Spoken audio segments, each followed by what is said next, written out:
Bonjour, bienvenue sur ma chaîne, mon nom est Stéphanie. La vidéo d'aujourd'hui, c'est la suite de mes vidéos sur les bases du crochet.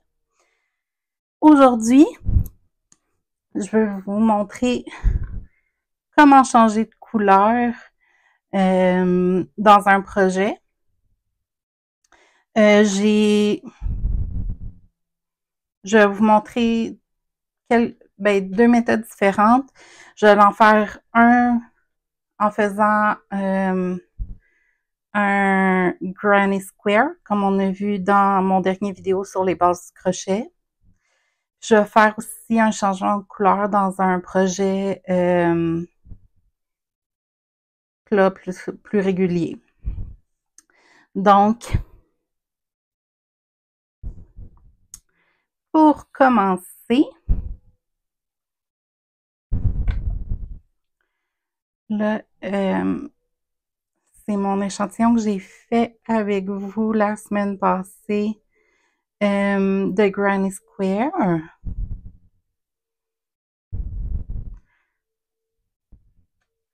Je vais changer de couleur pour ce rose-là.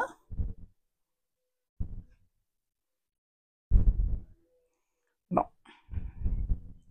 Donc, pour faire ma ma prochaine rangée, pour que ma prochaine rangée commence tout de suite avec le rose, quand que je vais venir faire ma maille coulée, je vais, au lieu de venir rattraper le bleu en faisant mon jeté, je vais venir faire mon jeté avec la couleur, pour moi le rose.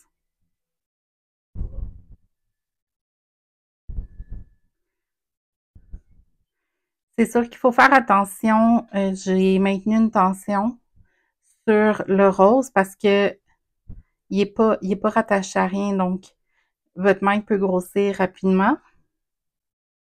Puis votre dernière maille en bleu aussi là, peut venir plus lousse parce qu'on ne fait pas les prochains points avec la même laine. Donc, pour venir sécuriser mon rose, je vais venir faire mes 3 mailles levées. Puis je continuerai exactement de la même façon, donc je viendrai tourner.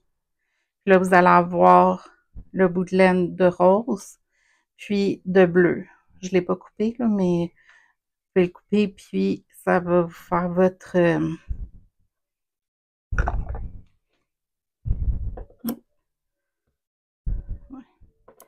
OK.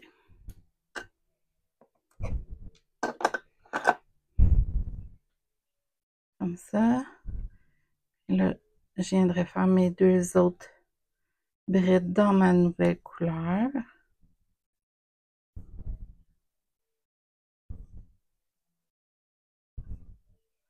Ma main levée.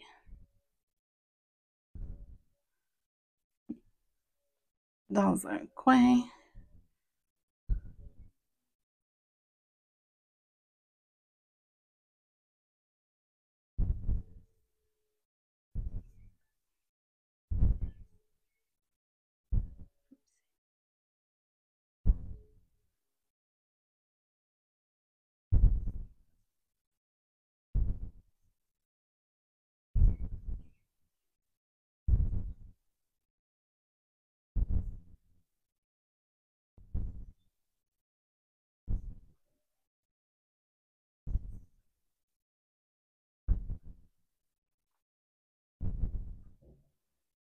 Donc,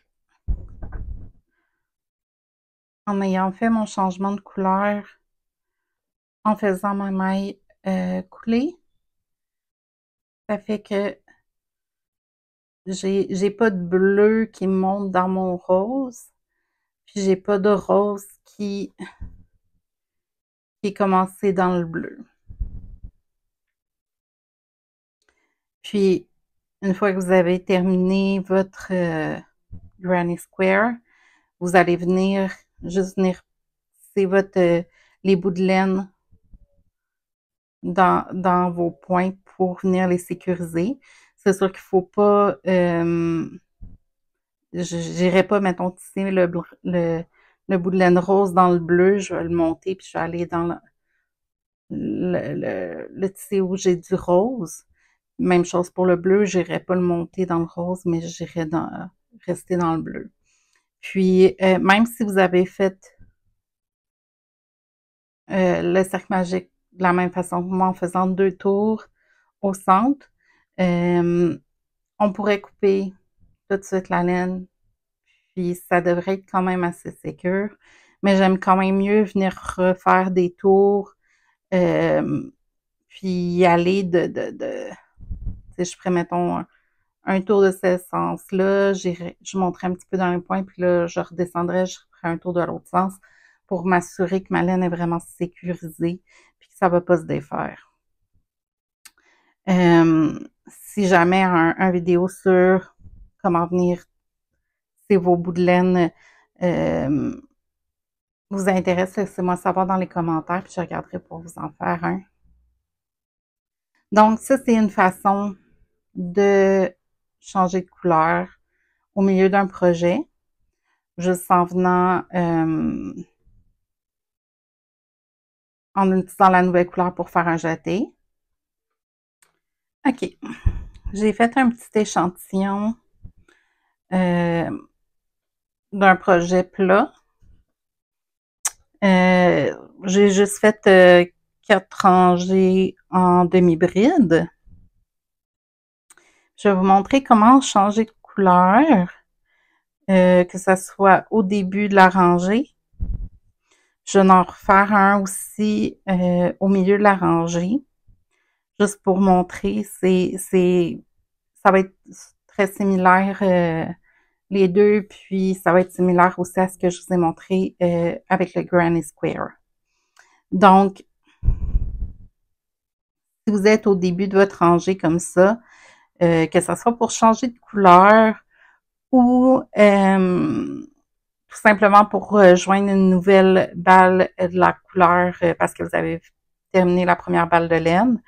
Je vais vous montrer, je vais juste couper mon rose.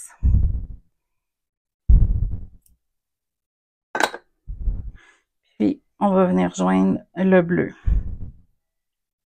Je vais vous montrer en même temps. Là, j'ai terminé le premier point avec le rose, puis je vais joindre le bleu pour venir faire mes 2 mailles levées pour commencer ma rangée. Donc, je vais faire mon jeté pour faire mes mailles levées avec soit la nouvelle couleur ou la nouvelle balle de laine.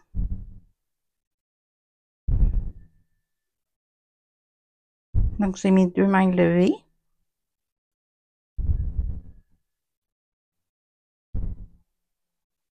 Puis, je viendrai tout simplement continuer à faire le motif du patron que vous faites. Il y a une chose que maintenant, avec plus d'expérience, je ferai différemment de ce que je viens de vous montrer. C'est que je viendrai terminer le point de la dernière demi-bride que j'ai fait. Donc, je suis à mon dernier point pour faire ma dernière demi-bride.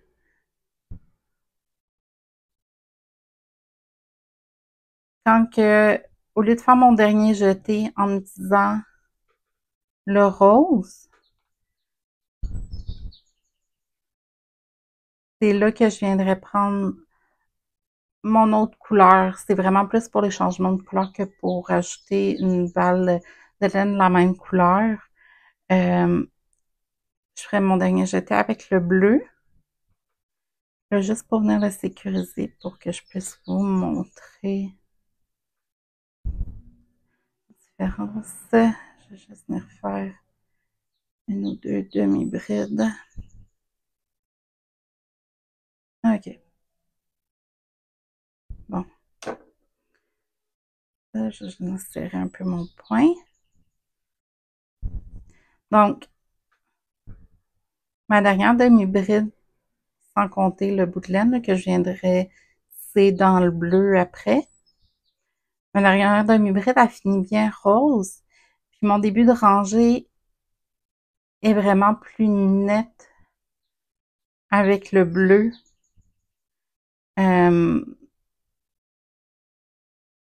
Que j'ai changé. Je vais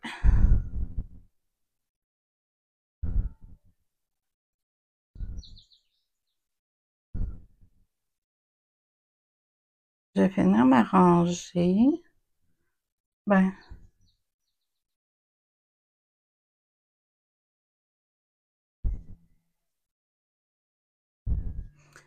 c'est pour changer de couleur en plein milieu d'une rangée comme ça. Bon, exemple que je veux changer ma couleur ou ajouter une balle de laine. Je voudrais que les prochains points soient roses. Je ferai mon dernier point que je veux dans la couleur, je le finirai pas au complet. Le dernier jeté que j'ai à faire pour terminer mon point, c'est là que je prendrai mon changement de couleur, comme j'ai fait au début de la rangée. C'est sûr que si c'est pour remettre une balle de laine la même couleur, ça a moins d'importance. Mais pour faire des changements de couleur vraiment plus nets et plus définis, c'est la méthode que j'utilise.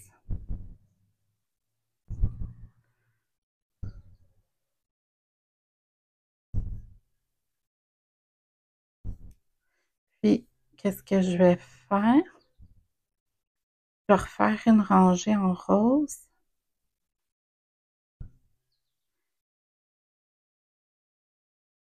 Puis, je vais venir faire le changement au début de la rangée sans utiliser le bleu pour le dernier point, le dernier jeté pour le dernier point.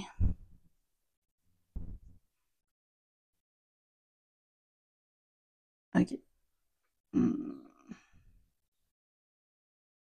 Donc, c'est mon dernier point. Je veux que ma prochaine rangée soit commencée avec le bleu. Là, l'exemple que j'ai fait, la rangée d'en dessous, ici, pour mon dernier jeté, j'aurais pris le bleu. Mais je vais le faire avec le rose juste pour que vous puissiez voir un peu la différence que ça fait vraiment. J'ai besoin de ma laine bleue. Je vais enregistrer.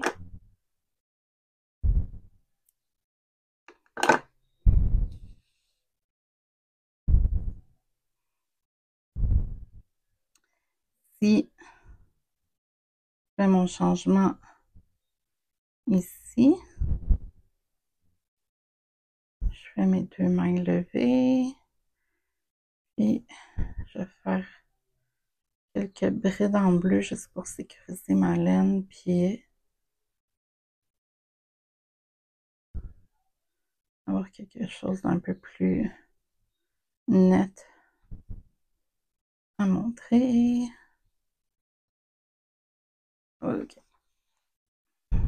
Bon. La différence est subtile.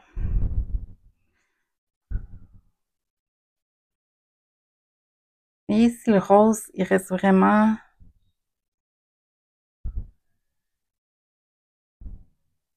au même niveau tout le long. Ici, j'ai un petit peu de rose qui monte plus haut.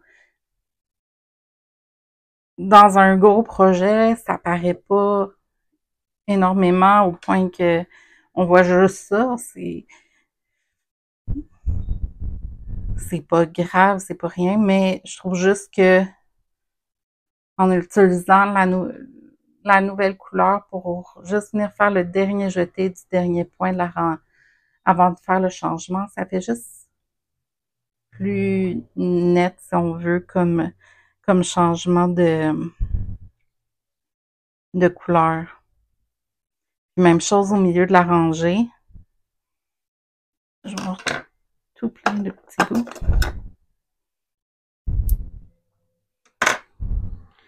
Comme ici, dans le bas, j'ai fait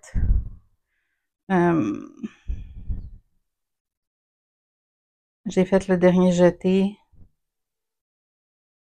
du dernier point en bleu avec le rose. Je vais juste me rendre au même endroit.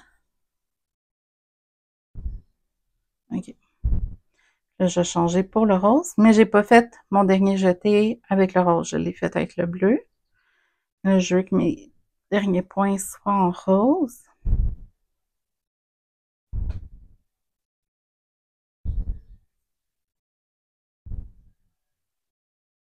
Ça fait de la gestion de bout de corde. Ça se lousse un peu. Bon.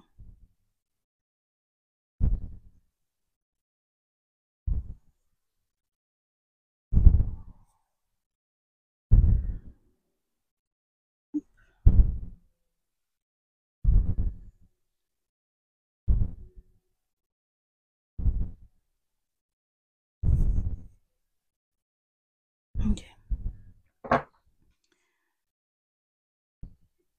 Donc, vous voyez, c'est pas dramatique comme différence. C'est juste que le bleu, il paraît un peu dans le prochain point. Alors que si on fait le dernier jeté avec la couleur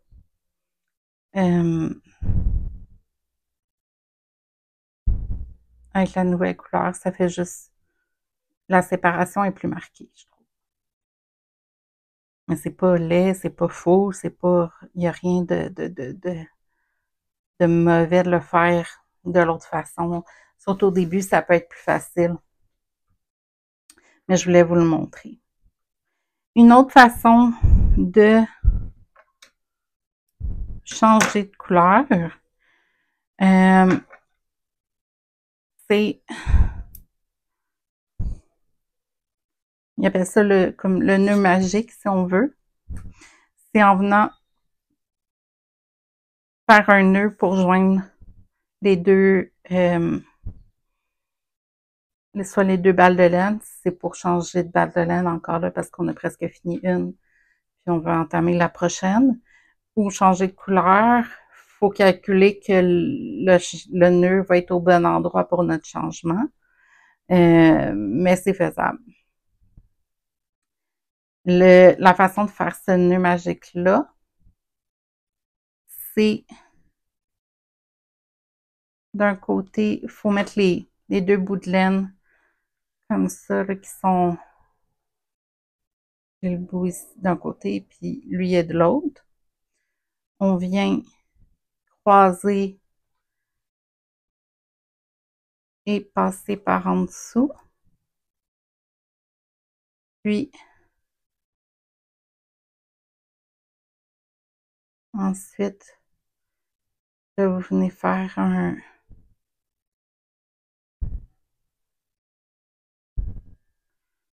nœud. J'ai pas l'impression d'avoir comme ça. Puis, avec l'autre côté, on passe par en dessous. On croise sur le dessus. Comme ça. Puis, on vient faire le nœud. Là, vous pouvez serrer les deux. Puis là, vous allez venir tirer de chaque côté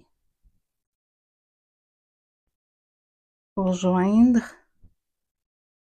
Puis vous tirez fort, là, pas assez fort pour briser la laine, mais pour vous assurer que les nœuds soient bien solide. Puis, vous pouvez venir couper, une fois que vous avez bien vérifié là, que tout est solide. Vous pouvez venir couper vraiment très proche du nœud, sans couper le nœud naturellement. Les petits bouts de laine ici.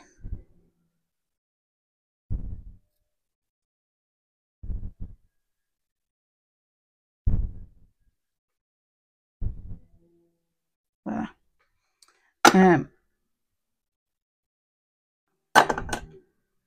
Donc, c'est ce qu'ils appellent the magic knot, donc le nœud magique.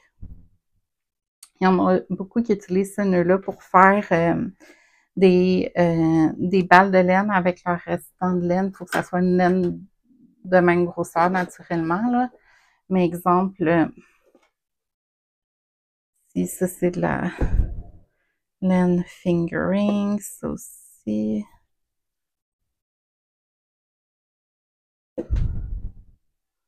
C'est comme tous des restants, ça c'est tous des restants de mon digne d'elle. Donc je pourrais venir faire, ça c'est du muscle borage, j'ai fait des beaux aussi avec cette laine-là. Là, j'en ai tout plein, là.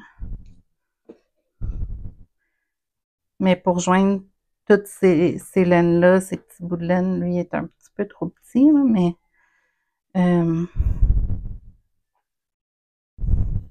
comme ici, j'ai quand même une bonne longueur, mais pas assez pour faire un projet. Je pourrais juste venir faire ce nœud magique-là pour le joindre à lui, joindre celui-là aussi qui est de la même grosseur. Puis après ça, faire une couverture de Granny Square, puis j'aurai une laine qui change de couleur plusieurs fois.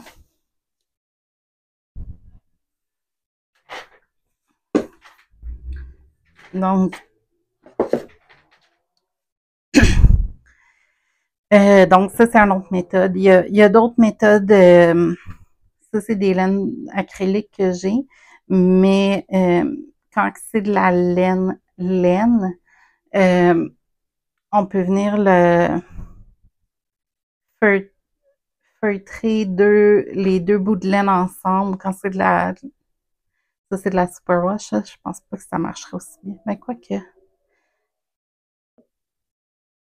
Souvent avec de l'eau, on mouille les deux, puis les deux bouts de laine, puis on vient les frotter ensemble. Ça va feutrer. Je le fais pas parce que je vais prendre le petit bout que je disais qui était trop petit. Ok, je suis allée juste chercher un petit bol d'eau. Donc, je l'ai jamais fait de cette façon-là. Mais on va le... Théoriquement, ça devrait fonctionner. Ok.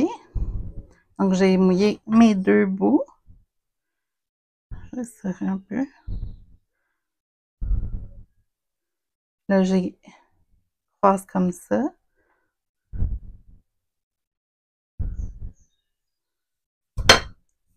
Je vais pas renverser l'eau quand même.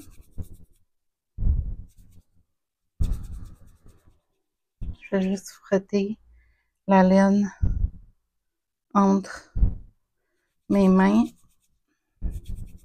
pour qu'il feutre, qu'elle soit feutrée ensemble. Puis là, c'est sûr, je tire fort, je vais les séparer. Hop.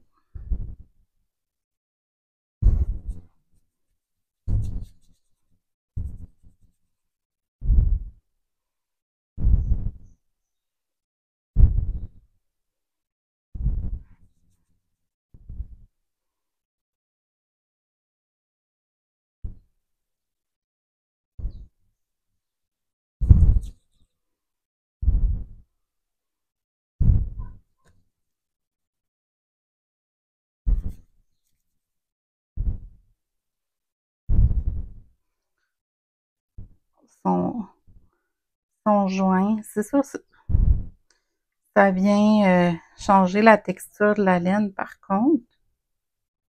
Comme vous pouvez voir, là, c'est un bout que j'ai pas feutré. Dans un projet, ça devrait pas paraître tant que ça. Mais c'est pas ma méthode préférée, là. Ma méthode préférée, c'est souvent juste de faire des jetés comme je vous ai montré ici, là. Oui, ça fait beaucoup plus de petits bouts de laine à venir tisser après dans notre projet, mais au moins je suis certaine que mes changements de laine sont sécures, puis je vais venir les resécuriser en venant tisser le bout dans mon projet. Puis aussi que le changement, si c'est pour un changement de couleur, le changement de couleur va se faire exactement à l'endroit que je veux, sans avoir besoin de calculer que faut qu'il soit joint à cet endroit-là sur ma laine pour que le changement de couleur se fasse au bon endroit. Donc, il y a tout plein d'autres manières aussi. Mais je les ai pas utilisées, honnêtement.